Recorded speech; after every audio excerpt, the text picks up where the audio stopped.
ఇన్‌స్టాగ్రామ్‌లో రీల్ చూడగానే లక్ష్మీ నరసింహస్వామి మాకింత పెద్ద బ్లెస్సింగ్ ఇచ్చారని చాలా హ్యాపీగా ఫీల్ అయ్యామండి. లక్ష్మీ నరసింహస్వామితో మాకున్న అనుబంధం చాలా ప్రత్యేకం. ఎవరు చెప్పినా కూడా నమ్మరండి. ఖచ్చితంగా ఆ వీడియో కూడా తీసి నేను ఒకసారి పోస్ట్ చేస్తానండి వీలు చూసుకొని. అసలేం జరిగింది అంటే హోమంకి వెళ్ళాలి అంటే ఖచ్చితంగా 8:00 అయితే రమ్మన్నారు.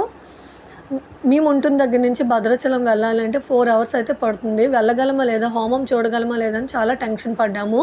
కానీ ఆ రోజు ఇన్‌స్టాగ్రామ్ ఓపెన్ చేయగానే ఈవినింగ్ 4కి పోస్ట్‌పోన్ అయింది అని చెప్పారండి. చాలా హ్యాపీగా ఫీల్ అయ్యాము మేమైతే. ఈ హోమం పేరు వైనతర హోమం.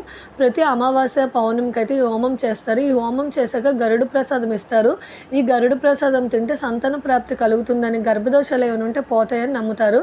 ఈ హోమం చేశాక గరుడ ప్రసాదం ఇస్తారు కదండీ! అది ఒక మంత్రం చెప్పాక మాత్రమే తినాలి. ఇక్కడ ఏదైనా ముడుపు కడితే కోరిన కోరికలు తీరుతాయని నమ్మకం. ఈ ముడుపు కట్టాక మనకు ఒక తీర్థము, కుంకుమ ఇస్తారండి. ఈ తీర్థం నీళ్ళు మనం స్నానం చేసే నీటిలో వేసుకొని స్నానం చేయాలి. ఒక 3 రోజులు తీర్థంగా తీసుకోవాలి.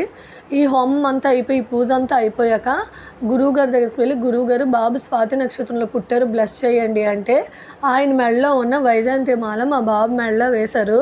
ఎంత హ్యాపీగా అనిపించిందో. ఈ ఆశ్రమం పేరైతే సాలగ్రామ లక్ష్మీ నరసింహస్వామి ఆశ్రమం భద్రాచలంలో ఉంది.